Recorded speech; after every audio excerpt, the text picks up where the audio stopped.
Hello दोस्तों, स्वागत है एग्जाम ब्रदर्स में। तो कैसे हैं आप सभी। तो आज मैं आप लोगों के लिए लेकर आ गया हूं अवयवों के परिवर्त के गुणधर्म। तो इसके पहले वाले लेक्चर में मैंने आपको बताया है दोस्तों कि अवयवों का परिवर्त क्या होता है। जब किसी अवयव के पंक्तियों को स्तंभ में लिख दिया जाए, जब किसी अवयव के पंक्तियों को स्तंभ में लिख दिया जाए तो उसे हम लोग अवयव का परिवर्त या ट्रांसपोज ऑफ अ मैट्रिक्स कहते हैं, और इसे ए डैश या ए ट्रांसपोज से सूचित किया जाता है बाबू। ठीक है, मैंने आपको यह भी बताया था कि अगर किसी अवयव की कोटि अगर m गुने n है तो जब अवयव का परिवर्त निकालेंगे तो उसकी कोटि क्या हो जाएगी, पलट जाएगी, n गुने m हो जाएगी दोस्तों। ठीक है, तो चलिए आज हम लोग बात करेंगे अवयवों के परिवर्त के गुणधर्म के बारे में। तो कॉपी और पेन निकाल लीजिए और आज का हेडिंग दे दीजिए अवयवों के परिवर्त के गुणधर्म, properties of transpose of a matrix. देखिए पहला गुणधर्म क्या कहता है बाबू, पहला गुणधर्म कहता है कि ए डैश अब फिर इसका डैश, यानी ए का अगर हम डबल डैश निकालेंगे तो हमें क्या मिलने वाला है, ए मिलने वाला है बाबू। क्लियर, यानी एक बार डैश निकालिए फिर उसका डैश निकालिए, यानी दो बार अगर हम ट्रांसपोज करेंगे तो पुनः हमें वही अवयव मिल जाएगा। दूसरा कह रहा है कि देखो के ए का अगर डैश निकालिए, ठीक है ना, तो इसमें से के क्या हो जाएगा, बाहर हो जाएगा, और ये ए डैश, ये दोनों आपस में क्या हो जाएंगे, बराबर हो जाएंगे बाबू। तीसरा हमारा कह रहा है कि A plus B the whole dash, the whole dash बराबर A dash plus B dash के बराबर होता है। उसी तरह माइनस के लिए भी A minus B the whole dash बराबर A dash minus B dash. लेकिन गुना में जब हम करेंगे बाबू ए बी का द होल डैश तो ये हमारा इक्वल होगा B dash into A dash के बराबर होगा। क्लियर, अब इन सभी गुणधर्म को हम बारी बारी से आपको साबित करके दिखाएंगे बाबू, ठीक है ना। चलिए तो सबसे पहले हम यहाँ पे इसको साबित करने वाले हैं। ठीक है, देखिए बाबू क्या कह रहा है। सबसे पहले हम लिखेंगे LHS बराबर, बोलो LHS हमारा दिया है ए डैश का डैश। तो पहले आप मुझे बताइए ए का मान क्या दिया है बाबू, ए का मान दिया है 3 माइनस 1 माइनस 2 5। इसका मुझे डैश निकालना है बाबू, क्या निकालना है, डैश। क्लियर, ए का मान यहाँ रख दिया मैंने, फिर यहाँ डैश है तो डैश दे दिया।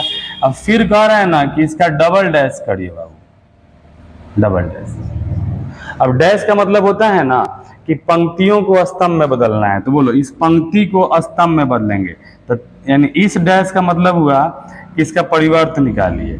तो पंक्ति को स्तंभ में बदलेंगे तो हो जाएगा 3 माइनस 1 माइनस 2 5। ठीक है, फिर देखिए यहाँ पे ऊपर में एक और डैश यहाँ पे है बाबू, ठीक है ना, तो फिर अब की बार एक बार और डैश निकाल दीजिए। ठीक है, तो फिर अगर पंक्ति को स्तंभ में बदलेंगे तो क्या मिलेगा, 3 माइनस 2 और ये माइनस 1 5। जैसा कि आप यहाँ देख सकते हैं कि दो बार डैश करने पर हमें क्या मिल गया, पुनः हमें ए का मान मिल गया बाबू। तो ये हमारा यह हो जाएगा बराबर ए। तो आपने यहाँ पर देखा कि ए डबल डैश करने पर हमें ए मिल गया, ठीक है ना। तो इस ये प्रॉपर्टी ये कहता है ना कि किसी भी अवयव का अगर दो बार परिवर्त निकालेंगे तो हमें वही अवयव प्राप्त हो जाएगा बाबू। ठीक है, चलिए आगे बढ़ते हैं। देखिए यहाँ पर की का मान दिया है और फिर की ए डैश का मान दिया है। तो चलो सबसे पहले लेते हैं बाबू LHS। बोलो LHS क्या दिया है, LHS दिया है के ए द होल डैश। तो के ए का मतलब क्या कि के में ए से गुना होगा, तो के में अगर ए से गुना होगा तो चलो के का मान यहाँ 3 और ए का मान बता दीजिए 3 5 6 माइनस 1, और इस पूरे का मुझे डैश निकालना है बाबू। क्या निकालना है जी, डैश। तो एक काम करते हैं, पहले क्या करते हैं ना, 3 से सब में गुना करेंगे। तो गुना करिए, 3 के 9, 3 पचे 15, 3 छक 18 और 3 एकम माइनस 3। ठीक है, अब इसका मुझे निकालना है डैश, तो डैश निकाल दो बाबू। डैश का मतलब क्या, पंक्ति को स्तंभ में, पंक्ति को स्तंभ में। तो हमारा हो जाएगा 9 15, ये हो जाएगा 18 माइनस 3। ये हमारा आ गया समीकरण नंबर 1। ठीक है बाबू, अब लेते हैं क्या, RHS। तो बोलो RHS हमारा क्या दिया है जी, RHS हमारा दिया है के ए डैश, के ए डैश। तो k का मान 3 दिया है और यहाँ पर a दिया है, तो a डैश का मान यहाँ लिख दो। तो बोलो a डैश का मान क्या होगा बाबू? a डैश का मान 3 5 है, तो क्या हो जाएगा बता दीजिए। पंक्ति को स्तंभ में बदल दो, 3 5 6 माइनस 1, ठीक है। अब इसको गुना कर दीजिए, क्या हो जाएगा? 3 के 9 और 3 6 का 18 और 3 5 15 और 3 एकम -3। क्लियर है ना जी? अब ये हमारा हो गया समीकरण नंबर 2। अब देखिए समीकरण 1 और 2 दोनों इक्वल है कि ना? देखिए 9 18 15 -3 है ना इक्वल, तो दोनों इक्वल है, तो हम बोल सकते हैं ना बाबू, क्या बोल सकते हैं कि के ए द होल डैश बराबर होता है किसके? के इंटू ए डैश के बराबर होता है। क्लियर है? समझ में आ गया है? चलिए बाबू आगे बढ़ते हैं। हाँ, ये वाला जो प्रॉपर्टी है बहुत इंपॉर्टेंट है। समझ लीजिए कि मैं आपको क्वेश्चन ही करा रहा हूँ, ठीक है ना? आपके बुक में ऐसे ये सारे क्वेश्चन दिए गए हैं और वहाँ क्वेश्चन में कह रहे हैं ना कि साबित करें, ठीक है? तो समझ लीजिए कि वही क्वेश्चन यहाँ पे आपका बन रहा है, ठीक है ना? चलो यहाँ पे LHS बोलो, क्या दिया है बाबू? LHS कह रहा है कि a plus B the whole dash. तो a प्लस बी का मतलब क्या हुआ भाई? a और b को जोड़ना है। तो a और b को कैसे जोड़ते हैं हम लोग? संगत अवयवों को जोड़ते हैं। बोलिए, 2 में 1 जोड़ेंगे तो हो जाएगा 3, 4 में 0 जोड़ेंगे 4 और 3 में 0 जोड़ेंगे 3, अब 5 में 5 जोड़ेंगे 10। अब कह रहा है इसका डैश निकालिए, तो डैश का मतलब पंक्ति को स्तंभ में बदलना है। तो 3 4 और 3 10, तो ये हो जाएगा 3 10। ये हमारा हो गया समीकरण नंबर 1। क्लियर है बाबू? अब देखो RHS क्या कह रहा है जी? बोलिए, RHS हमारा कह रहा है a dash plus b dash, a dash plus b dash. तो अब देखो a डैश का मान क्या होगा बाबू? a यहाँ पे दिया हुआ है, तो a डैश का मान अगर निकालेंगे तो 2 4 स्तंभ में आ जाएगा, 3 5 भी स्तंभ में आ जाएगा बाबू, प्लस देखिए यहाँ b डैश दिया हुआ है, ये ना? तो b डैश निकाल लो। बोलो यहाँ पे क्या हो जाएगा हमारा? 1 0 और ये 0,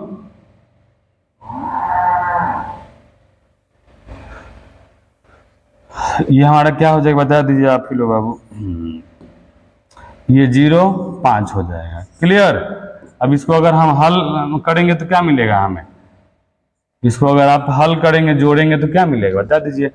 2 में 1 जोड़ेंगे तो 3 मिलेगा, 3 में 0 जोड़ेंगे 3 मिलेगा, और 4 0 4 और 5 5 10। तो आप यहाँ देख सकते हैं समीकरण 2 से, समीकरण 2 से समीकरण 1 और 2 दोनों इक्वल आया है कि नहीं आया है? तो इक्वल आया है, तो हम यहाँ बोल सकते हैं कि इसलिए a प्लस बी का द होल डैश बराबर होगा, बोलो बाबू किसके? a dash plus b dash के बराबर होगा। क्लियर? ये हमारा साबित हो गया। चलिए अगले गुणधर्म पे आते हैं। अगला गुणधर्म क्या कह रहा है? माइनस वाला कह रहा है भाई, इसमें क्या कर देना है? माइनस कर देना है। आइए करके दिखाते हैं आपको। बोलो LHS बराबर क्या हो जाएगा? a minus B the whole dash, तो हो जाएगा a minus B the whole dash. तो पहले घटा दो भाई a माइनस बी, तो a माइनस बी का मतलब a के संगत अवयव में से b घटाना है। 2 में से 1 जाएगा 1, 3 में से 2 गया 1, 4 में से 3 गया 1, ये भाई सभी तो 1 ही आ गया जी। 5 में से 4 गया 1, तो मालूम नहीं चलेगा जी। चलो कोई बात नहीं, डैश, ठीक है? डैश निकालना है बाबू, पंक्ति को स्तंभ में, पंक्ति को स्तंभ में, समीकरण नंबर 1। फिर मुझे निकालना है a dash minus b dash, ये हमारा हो जाएगा RHS। बोलो RHS क्या दिया है बाबू? RHS दिया है a dash minus b dash. तो a डैश का मतलब क्या है कि a का परिवर्त, तो a का परिवर्त करो। बोलो 2 3 है तो 2 3 4 5, फिर देखो माइनस b डैश, तो b डैश मतलब b का परिवर्त, करिए b का परिवर्त। बोलिए 1 2 3 4। अब इसको घटाइए, घटाइए तो 2 में से 1 गया 1, 4 में से 3 गया 1, 3 में से 2 गया 1, 5 में से 4 गया 1, ये भी आ गया इक्वल, समीकरण नंबर 2। तो आपने यहाँ देखा, क्या देखा बाबू? कि दोनों का मान इक्वल आ रहा है। तो हम यहाँ बोल सकते हैं कि a minus B the whole dash बराबर होगा किसके? a dash minus b dash के बराबर होगा। क्लियर? यानी ये भी हमारा गुणधर्म साबित हो गया दोस्तों। चलिए लास्ट और हमारा सबसे इम्पोर्टेंट गुणधर्म यहाँ पर है, ठीक है ना। अब देखिए यहाँ पर क्या है ना कि मैंने छोटा छोटा अवयव इसलिए लिया है ताकि मुझे यहाँ आपको समझाने में समय कम लगे। अगर आपको बाबू अवयवों का जोड़ घटाऊं गुना अगर आपको आता है तो बड़े बड़े अवयवों यानी 3 गुने 3 कोटि के अवयवों के लिए आप बना सकते हैं, बशर्ते उसमें थोड़ा क्या होगा, समय आपका ज्यादा लगेगा, ठीक है ना। लेकिन आपको गुना आना चाहिए बाबू, ठीक है। तो सबसे पहले हम यहाँ पे सॉल्व करेंगे, बोले किसको, LHS को। LHS हमारा दिया हुआ है AB डैश, क्या दिया है बाबू, AB डैश। तो पहले हमारा काम है A और B को गुना करना। चलो 3 1 2 4, ठीक है, इंटू B का मान बता दीजिए बाबू 2 0 1 3। इन दोनों को गुना करते हुए मुझे डैश निकालना है, ठीक है ना। चलो गुना करके हम डैश निकालते हैं, निकाले ना। तो गुना कैसे होता है, पंक्तियों को स्तंभ में होता है। 3 दूनी 6, 1 एकम 1, फिर हो जाएगा 3 0 0, 1 तिहाई 3, फिर हमारा हो जाएगा 2 दूनी 4 और 4 एकम 4, फिर हो जाएगा 2 0 0 और 4 तिहाई 12, ठीक है। इसका मुझे डैश निकालना है, क्या निकालना है बाबू, डैश। चलो पहले जोड़ देते हैं तब डैश निकालेंगे। बोलिए 6 1 क्या हो गया, 7 हो गया, 6 1 7, 0 3 3, 4 4 8, 0 12 12, और इसका मुझे निकालना है बाबू डैश। तो डैश का मतलब बता दो क्या होगा जी। देखो डैश का मतलब पंक्ति को स्तंभ में बदलना है, तो 7 3 और ये हमारा हो जाएगा 8 12। ये हो गया समीकरण नंबर 1। समीकरण 1 हो गया ना बाबू। अब मुझे लेना है RHS, क्या लेना है जी, RHS। तो बोलो RHS हमारा क्या दिया है, देखो RHS दिया है B dash into A dash, B dash into A dash. तो यहीं पर B डैश का मान लिख दो, ज्यादा इसमें लोड नहीं लेना है। बोलो B डैश क्या होगा, बोलिए B डैश मतलब B का परिवार, तो ये हो जाएगा 2 0 1 3 इंटू, बोलिए A डैश, A डैश मतलब A का परिवार, बोलिए 3 1 2 4। इसको गुना करके देखिए, अगर उसके बराबर आ गया तो हमारा सही है, करिए गुना भाई। बोलिए इसमें इससे गुना होगा, 2 तिहाई 6, 1 एकम 1, फिर 2 दूनी 4, 1 चौका 4, 0 तिहाई 0 और 3 एकम 3, 0 दूनी 0 और 3 चौका 12। तो आप देख सकते हैं बाबू, अगर इसको जोड़ा जाए तो क्या मिलने वाला है, 6 1 हमारा हो जाएगा 7, 4 4 8, 0 3 3 और 0 12 12, ठीक है। ये हमारा हो गया समीकरण नंबर 2। क्या हो गया बाबू, समीकरण नंबर 2। और आप यहाँ देख सकते हैं कि दोनों का मान जो है एकदम इक्वल है।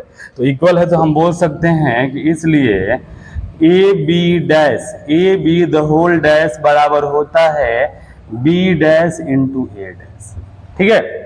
और आपने यहाँ देखा बाबू, ठीक है ना, कि मैंने सभी गुणधर्म को बारी बारी से साबित कर दिया।